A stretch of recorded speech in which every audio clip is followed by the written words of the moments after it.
Hoy vamos a explorar uno de los temas más fascinantes y controversos de la historia medieval: la usura, la práctica de cobrar intereses sobre préstamos de dinero y cómo ésta moldeó las relaciones entre religión, economía y sociedad en Europa durante siglos. Antes de continuar con el vídeo, recuerda suscribirte al canal para más narrativas documentales como esta. Hace casi 1000 años, en las callejuelas estrechas y sombrías de las ciudades medievales europeas, un dilema moral atormentaba a hombres de negocios y comerciantes de toda la cristiandad. Era un dilema que involucraba la salvación de sus almas inmortales, el sustento de sus familias terrenales y el funcionamiento de una economía que comenzaba a despertar de siglos de estancamiento. Era el dilema entre la bolsa y la vida, entre la riqueza material y la promesa del paraíso eterno. Y en el centro de este conflicto se encontraba una figura al mismo tiempo temida e indispensable: el usurero, el hombre que prestaba dinero a interés. Imagina una mañana fría de otoño en el año 1200. Las primeras luces del día comienzan a iluminar las fachadas de piedra de una ciudad comercial en el norte de Francia. El tañido de una catedral gótica ecoa por las calles aún desiertas, llamando a los fieles a la primera misa del día. Mientras los mercaderes abren sus puestos en el mercado central, un hombre de vestiduras oscuras y mirada cautelosa atraviesa una plaza en dirección a una casa, modesta, pero bien protegida. Lleva consigo una bolsa pesada de monedas de plata y un corazón igualmente pesado de preocupaciones. Este hombre es un usurero, y su profesión lo coloca en una encrucijada entre el mundo de los vivos y el mundo de los muertos. Para comprender la magnitud del dilema enfrentado por este personaje, y por miles como él en toda la Europa medieval, necesitamos primero entender qué significaba la usura en aquel contexto histórico. A diferencia de lo que muchos puedan pensar, la usura en la Edad Media no era simplemente el cobro de intereses exorbitantes, tal como entendemos el término hoy. Según la definición del historiador francés Jacques Le Goff, una de las mayores autoridades en el asunto, la usura era la recaudación de intereses por un prestamista en operaciones que no deberían dar lugar al interés. No era, por tanto, el cobro de cualquier interés, sino específicamente aquel que recaía sobre préstamos considerados improductivos, donde no había producción o transformación material de bienes concretos. El elemento central de la condena de la usura era el tiempo. Cuando alguien prestaba dinero y cobraba intereses por el periodo en que el dinero permanecía con el deudor, estaba, según la teología medieval, vendiendo algo que no le pertenecía: el propio tiempo.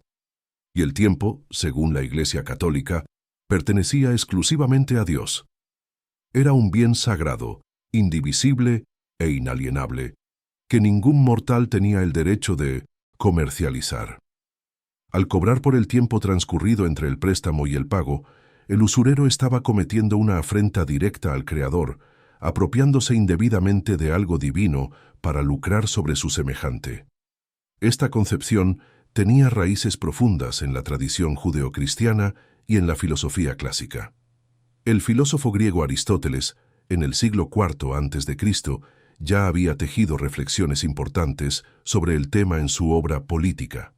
Para Aristóteles, el dinero había sido inventado para facilitar los intercambios comerciales, funcionando como un medio de cambio neutro y estéril. La usura, por el contrario, hacía que el dinero sirviera para aumentarse a sí mismo, generando más dinero a partir del dinero. Era, en palabras del filósofo, un género de ganancia totalmente contrario a la naturaleza. La moneda que trae de vuelta a otra moneda, afirmaba él, era algo abominable, pues las cosas generadas deberían parecerse a las que las generaron, y el dinero, siendo estéril por naturaleza, no podría procrear. Estos argumentos aristotélicos fueron incorporados por la teología cristiana medieval y expandidos por los grandes pensadores de la Iglesia.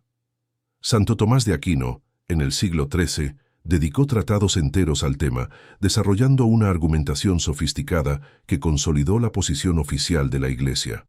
Para Tomás de Aquino, la usura no era condenable por causa de una prohibición arbitraria, sino por ser contraria al derecho natural. El dinero, a diferencia de una casa o de un campo, era un bien consumible. Al ser usado, dejaba de existir en su forma original.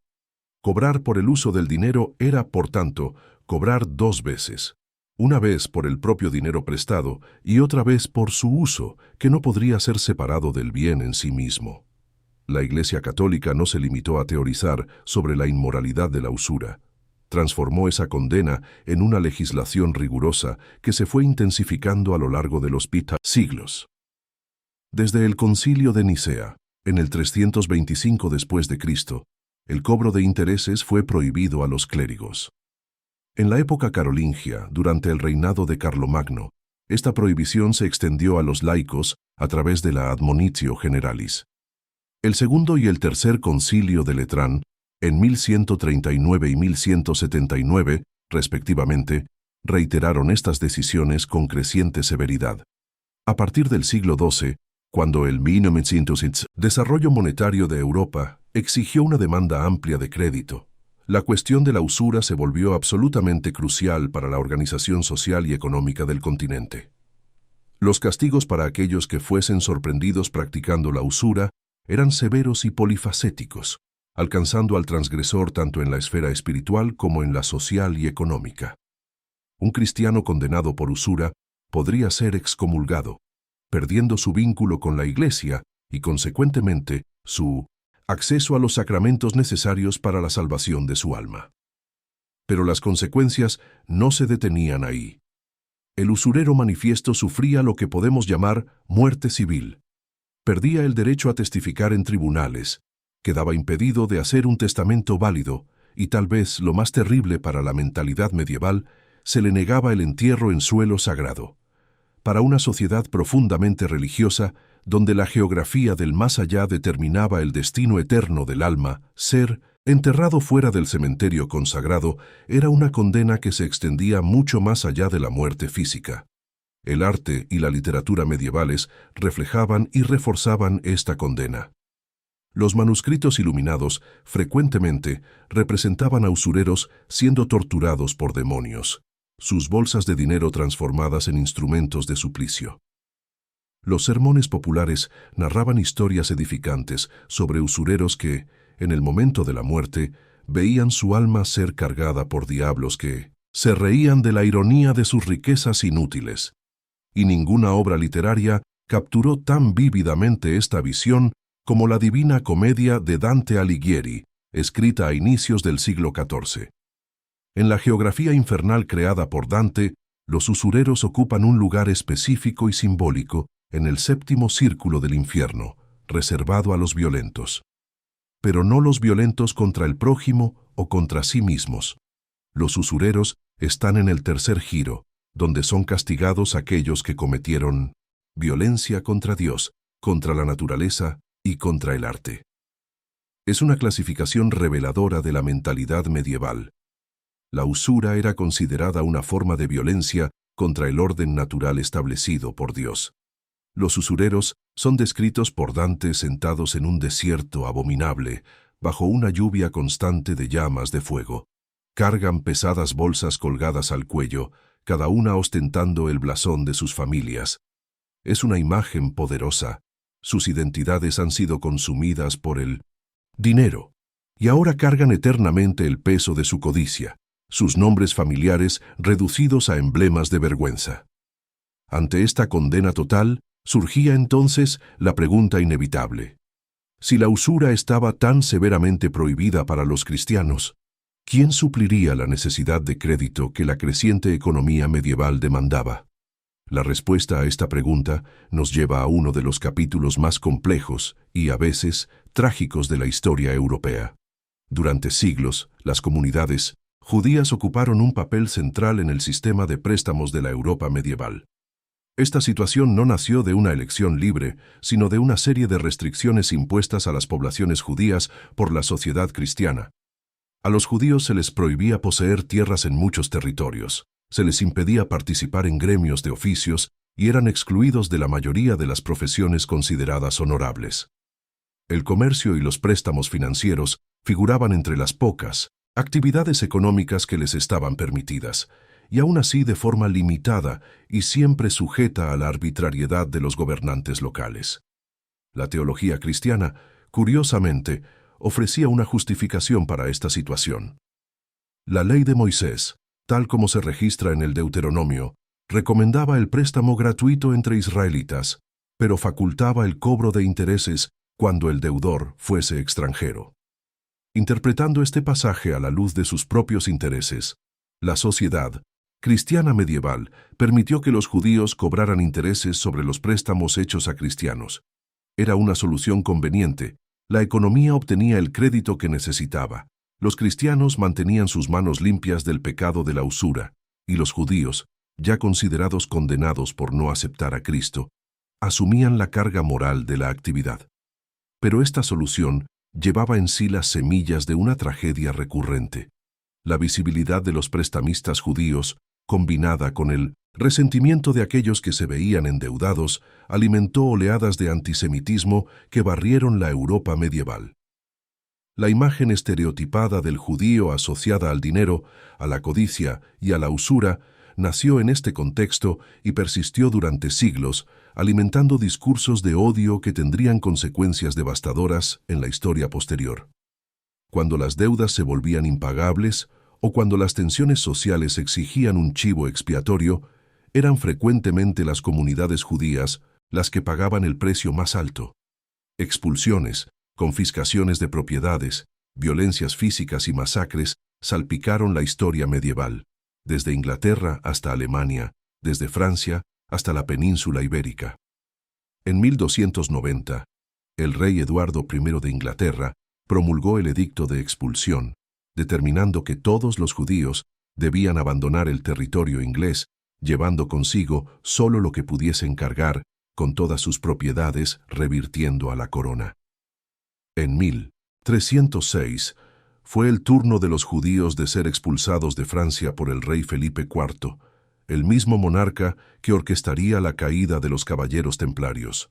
España seguiría el mismo camino en 1492 y Portugal en 1496. Estas expulsiones, irónicamente, no resolvieron el problema del crédito.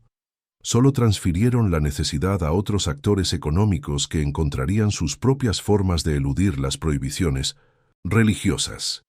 Mientras las comunidades judías sufrían las consecuencias de su papel en el sistema financiero medieval, otros grupos comenzaban a ocupar los espacios dejados vacantes o a crear nuevos mecanismos para atender la creciente demanda de crédito. Entre ellos, destacaba una organización que, a primera vista, parecía la más improbable de todas para involucrarse en actividades financieras: la Orden de los Caballeros del Templo de Salomón, más conocidos como Templarios. En Fleet Street, una de las calles más transitadas del centro de Londres, existe aún hoy un arco de piedra que sirve como portal hacia un pasado distante. A través de él, un patio tranquilo conduce a una capilla extraña, de formato circular, y a una estatua de dos caballeros montados en un solo caballo, símbolo de la humildad original de la orden. Esta es la Temple Church, construida por los templarios en 1185, cuando se hizo conocida como la Casa Londrina de los Caballeros del Templo. Pero esta capilla no posee solo importancia arquitectónica, histórica y religiosa. Fue también el primer banco de Londres. Los caballeros templarios eran, en esencia, monjes guerreros. Fundados hacia 1119 por Hugo de Payns, un caballero francés de la región de Champaña, la orden combinaba los votos monásticos de pobreza, castidad y obediencia con una misión militar: proteger a los peregrinos cristianos que viajaban a Tierra Santa tras la conquista de Jerusalén en la Primera Cruzada. El nombre de la orden derivaba del lugar de su sede original, la antigua mezquita de Al-Aqsa, en el monte del Templo de Jerusalén, popularmente conocida como el Templo de Salomón. Pero cómo una orden de monjes guerreros dedicados a la pobreza se transformó en una de las organizaciones financieras más poderosas de la Europa medieval. La respuesta reside en las circunstancias prácticas de las peregrinaciones y de las cruzadas. Los viajes hasta Jerusalén eran extremadamente peligrosos.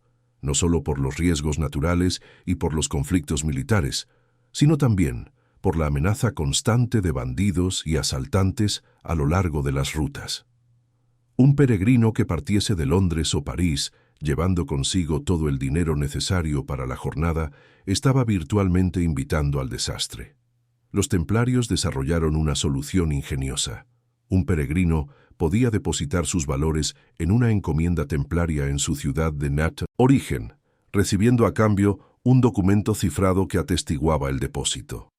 Al llegar a Jerusalén o a cualquier otra encomienda a lo largo del camino, el viajero presentaba este documento y recibía el valor equivalente en moneda local.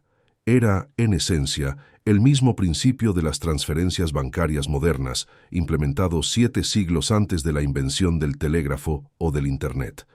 Los historiadores aún debaten los detalles de cómo los templarios hacían que este sistema funcionara en la práctica y cómo se protegían contra fraudes. ¿Había algún código secreto para verificar la autenticidad del documento y la identidad del portador? ¿Cómo equilibraban sus cuentas las diferentes encomiendas entre sí? Sabemos que, cada ciertos meses, agentes de esta red de operaciones financieras se encontraban en grandes ferias comerciales, como las de Champaña o las de Lyon, para cotejar sus anotaciones y ajustar las cuentas entre sí. Era un sistema notablemente similar a los procesos de compensación bancaria que solo se formalizarían siglos más tarde. Pero los templarios ofrecían mucho más que simples transferencias de valores. Según el historiador William Gutzman, en su obra sobre la historia del dinero, la orden prestaba una serie de servicios financieros reconocidamente avanzados para la época. Cuando el rey Enrique III de Inglaterra quiso comprar la isla de Olerón en la costa oeste de Francia, en los años 1200, fueron los templarios quienes intermediaron en toda la negociación. El monarca inglés pagó 200 libras al año durante 5 años a los templarios en Londres, y cuando sus representantes tomaron posesión de la isla, la orden garantizó que el vendedor recibiera la totalidad del pago acordado. Funcionaban, así, como una combinación de agentes inmobiliarios, fiduciarios y garantes de transacciones internacionales. Las joyas de la corona inglesa fueron, en determinado momento, custodiadas en el Templo de Minas y Londres como garantía para un préstamo, con los templarios actuando como una sofisticada casa de empeños para la realeza. Reyes y nobles que se embarcaban en las cruzadas frecuentemente remitían grandes sumas de dinero a los templarios para que pudiesen retirarlas posteriormente en el Levante, financiando sus ejércitos y obteniendo suministros sin el riesgo de transportar tesoros a través de territorios hostiles. En el siglo XIII, los templarios se habían convertido en banqueros tan competentes y confiables que los reyes de Francia y otros nobles mantenían sus tesoros íntegros bajo la custodia de la orden. La pregunta que inevitablemente surge es, ¿cómo los templarios, siendo una orden religiosa bajo la autoridad del Papa, conseguían realizar actividades financieras que parecían tan próximas a la usura condenada por la Iglesia? La respuesta reside en una combinación de factores. Primero, los templarios no cobraban intereses en el sentido estricto. Cobraban tasas de cambio por la conversión entre diferentes monedas, tasas de servicio por la custodia de valores y comisiones por la intermediación de transacciones. Eran formas de remuneración que la Iglesia toleraba más fácilmente que el interés puro sobre préstamos.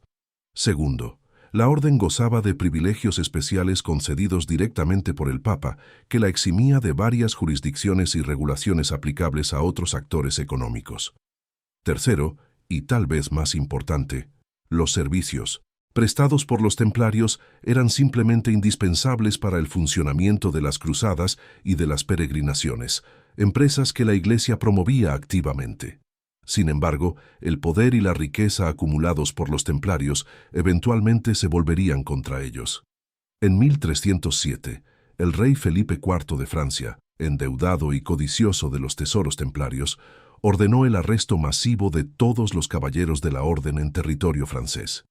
La operación fue ejecutada en la madrugada de un viernes 13 de octubre, fecha que algunos historiadores señalan como uno de los orígenes de la superstición sobre ese día. Acusados de herejía, blasfemia y prácticas prohibidas en confesiones obtenidas bajo tortura, los templarios fueron progresivamente desmantelados. En 1312, el Papa Clemente V disolvió oficialmente la orden. En marzo de 1314, Jacques de Molay, el último gran maestre, fue quemado vivo en París. Con la caída de los templarios, el vacío financiero que dejaron necesitaba ser llenado.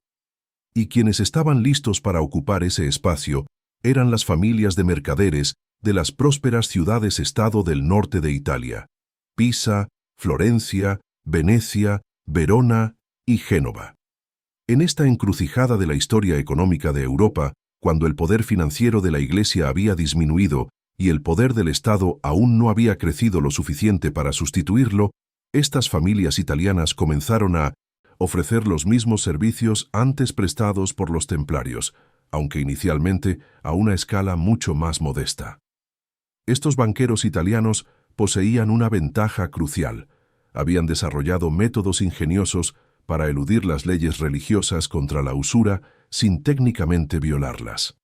Era un arte que combinaba creatividad jurídica, sofisticación financiera y una dosis considerable de hipocresía socialmente aceptada. Los teólogos medievales, intentando equilibrar los principios religiosos con las necesidades económicas, habían desarrollado algunas excepciones a la prohibición de la usura, y los banqueros italianos se convirtieron en maestros en explotar estas brechas. Una de las justificaciones aceptadas era el llamado daño emergente. Si un prestamista podía demostrar que al prestar su dinero sufrió una pérdida real, como un coste de oportunidad o un gasto imprevisto, tenía derecho a una compensación. Los contratos eran cuidadosamente redactados para incluir cláusulas que presumían ese daño, transformando lo que sería interés en mera reparación por pérdidas sufridas. Otra justificación era el lucro cesante. El prestamista argumentaba que el dinero prestado le impidió invertir en algún emprendimiento lucrativo y la tasa cobrada era una compensación por ese beneficio que dejó de percibir. Pero el mecanismo más ingenioso, y también el más difundido, era la multa por retraso. Los contratos de préstamo establecían plazos de pago deliberadamente irreales, a veces de solo 2 o 3 días. Cuando el deudor inevitablemente se retrasaba, recaía sobre él una multa pesada, que era, en realidad, el interés disfrazado. Técnicamente, el prestamista no estaba cobrando por el tiempo del préstamo, sino solo aplicando una penalidad contractual por incumplimiento. Era una ficción legal que todos conocían, pero que permitía mantener las apariencias de conformidad con los preceptos religiosos. Las letras de cambio representaban otro instrumento fundamental del arsenal de los banqueros italianos. Originalmente desarrolladas para facilitar el comercio internacional, estas letras funcionaban como promesas de pago en otra moneda y en otra localidad. Un comerciante italiano que vendiese mercancías en una feria extranjera recibía una letra de cambio que podría ser convertida en moneda local de vuelta en Italia. El beneficio del banquero provenía de la diferencia entre las tasas de cambio en las dos puntas de la operación y no de intereses sobre un préstamo. Era una distinción sutil, pero crucial, que permitía remunerar el capital sin incurrir formalmente en el pecado de la usura. En las ferias medievales que florecieron por toda Europa a partir del siglo XI, particularmente las famosas ferias de Champaña en Francia, estos mecanismos financieros evolucionaron y se sofisticaron. Las ferias de Champaña ocupaban una posición estratégica, situadas a medio camino entre Italia y los Países Bajos, funcionando como puntos de encuentro donde mercaderes de toda Europa venían a comercializar sus mercancías. Y donde había comercio, había necesidad de crédito, de cambio y de transferencias de valores. Fue en ese ambiente donde la propia palabra banco adquirió su significado moderno. Los cambistas y financistas que operaban en las ferias se sentaban en estructuras simples de madera, una tabla colocada sobre 4 pies que servía tanto de mesa como de asiento. En 1900 en italiano, esta estructura era llamada banca o banco. Los hombres que trabajaban detrás de estos bancos, evaluando la pureza de las monedas de oro y plata, realizando cambios entre diferentes monedas y registrando transacciones, pasaron a ser conocidos como banqueros. Y fue de ese humilde mobiliario de donde surgió también una de las expresiones más duraderas del vocabulario financiero. Cuando uno de estos banqueros fallaba en honrar sus compromisos, ya fuese por mala gestión, por haber prestado demasiado o por simple mala suerte en los negocios, su banco era literalmente roto en la plaza pública.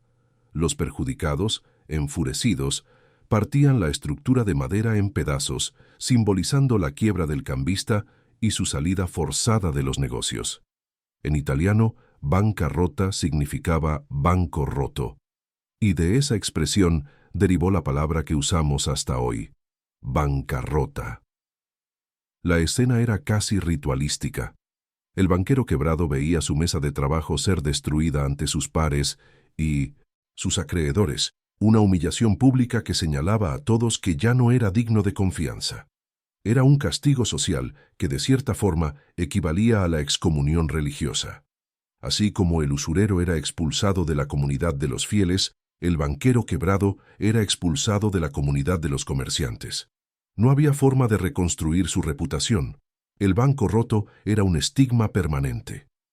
Entre las familias de banqueros italianos que emergieron en este periodo, ninguna alcanzó un poder e influencia comparables a los Medici de Florencia.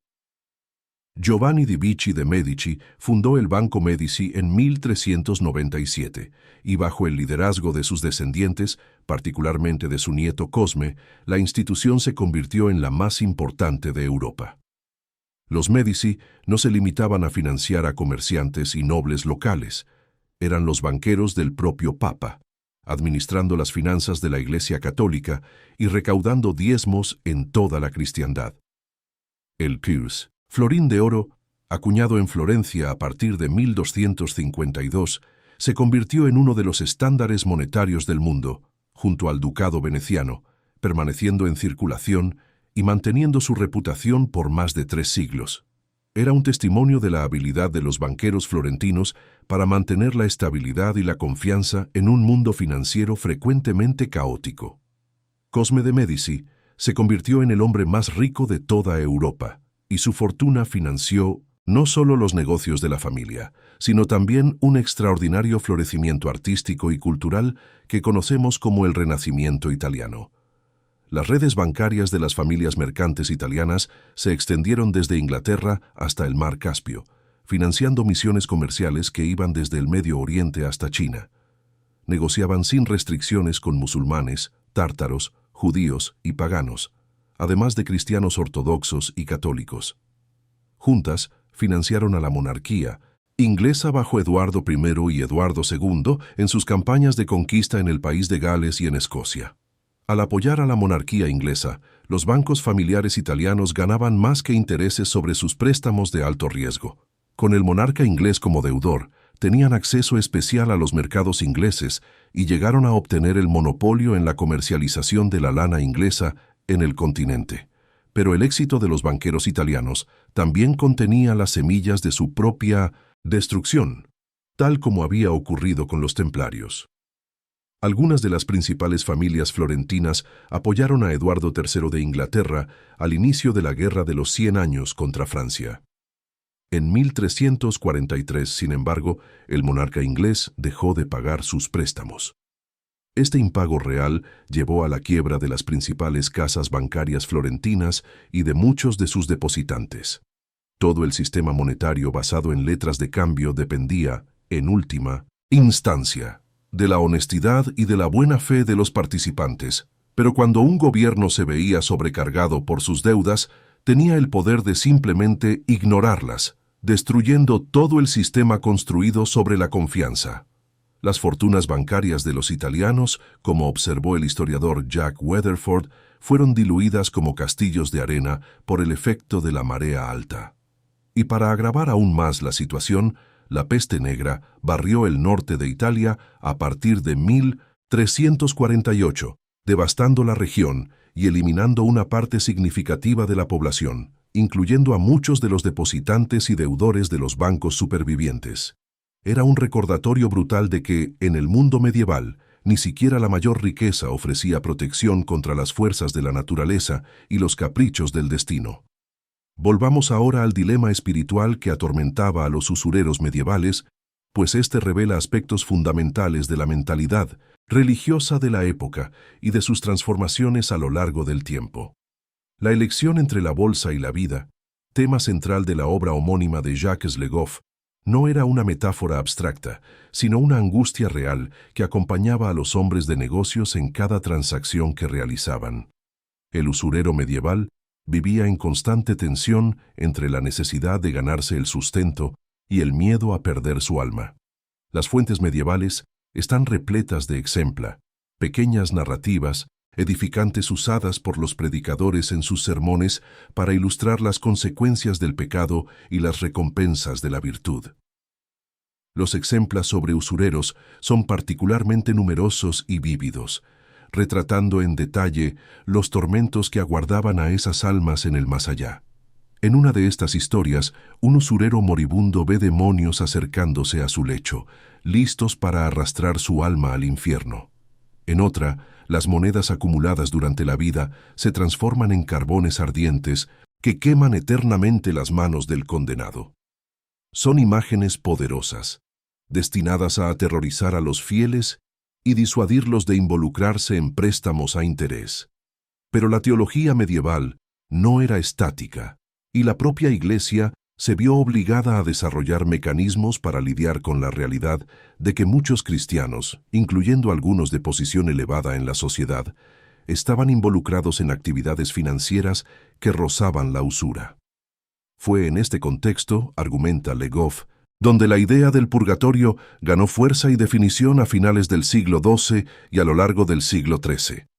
El purgatorio ofrecía una especie de salida para aquellos que habían pecado, pero no tan gravemente como para merecer la condena eterna.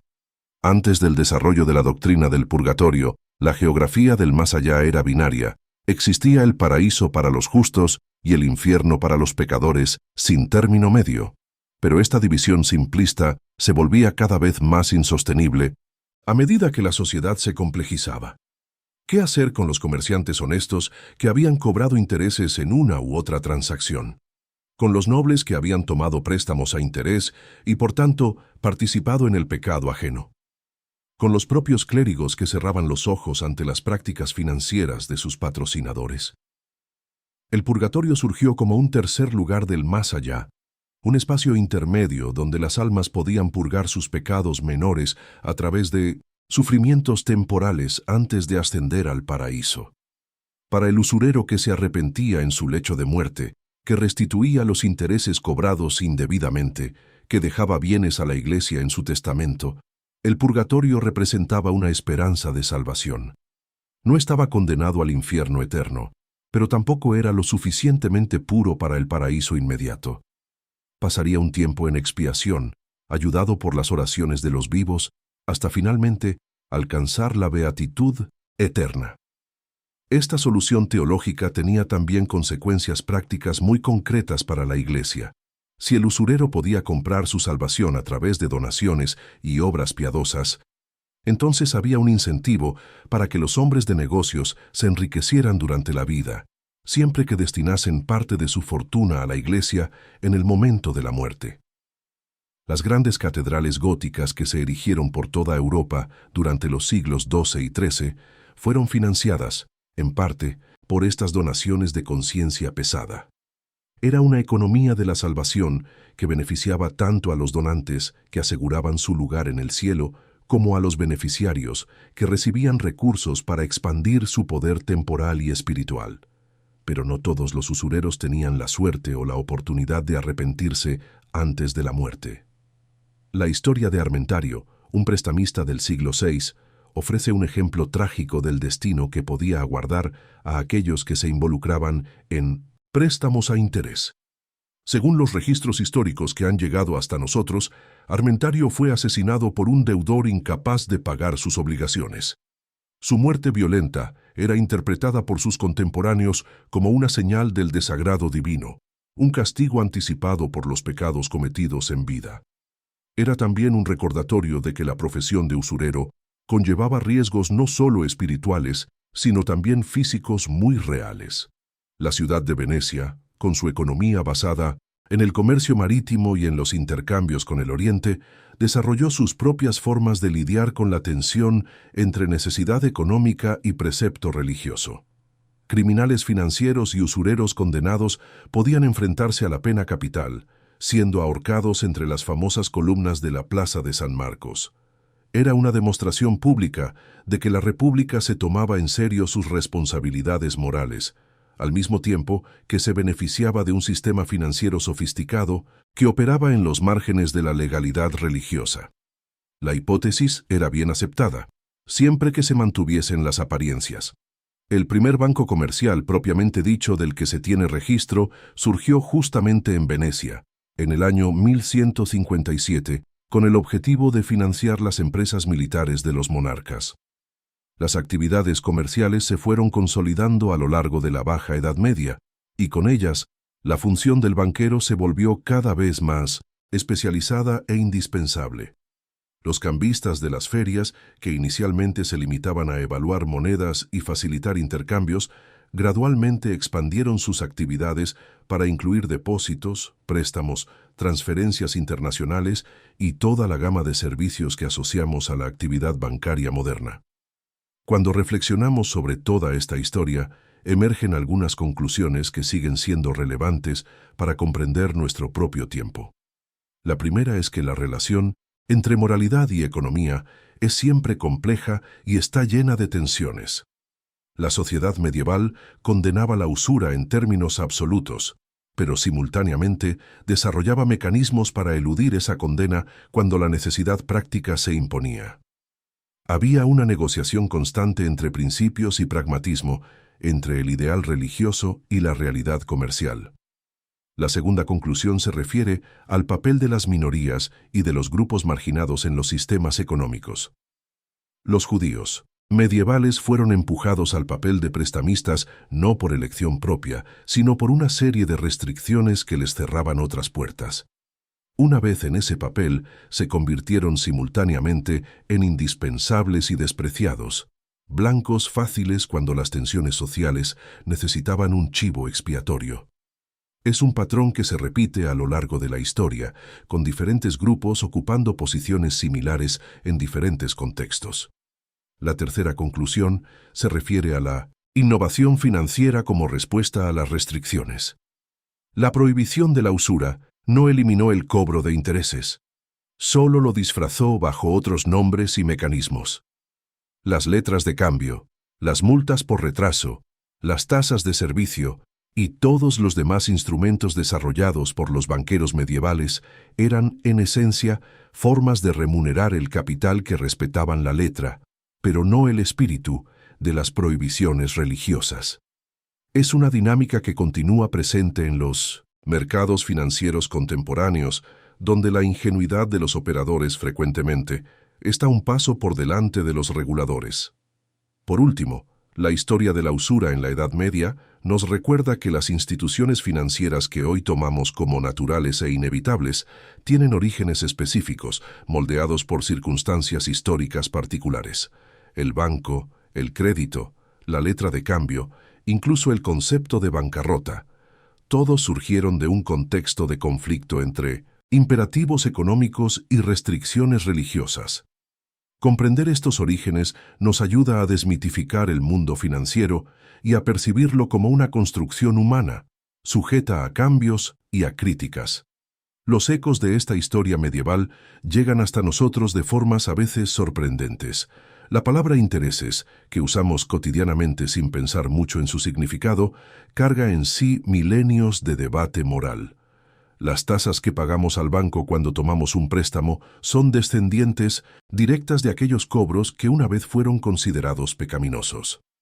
Los bancos que dominan nuestras economías modernas tienen su genealogía en aquellos cambistas sentados en sus bancos en las ferias medievales. Y cuando una gran institución financiera colapsa, aún decimos que entró en bancarrota, evocando sin saberlo aquellas mesas de madera rotas en plazas públicas hace 700 años. La usura dejó de ser considerada pecado por la Iglesia Católica a partir del momento en que Las circunstancias económicas cambiaron radicalmente. Con el surgimiento de la inflación como fenómeno permanente, el dinero prestado ya no tenía el mismo valor cuando era devuelto. La justicia, por tanto, pasó a exigir alguna compensación para que el acreedor no se viese perjudicado. Con la multiplicación de oportunidades de inversión en la era moderna, el dinero dejó de ser considerado un bien estéril. Quien tenía capital en mano tenía siempre la posibilidad de hacerlo rendir. La Iglesia, sabiamente, adaptó su doctrina a las nuevas realidades, manteniendo la condena de la usura en el sentido de cobro abusivo y depredador, pero aceptando la legitimidad de los intereses moderados.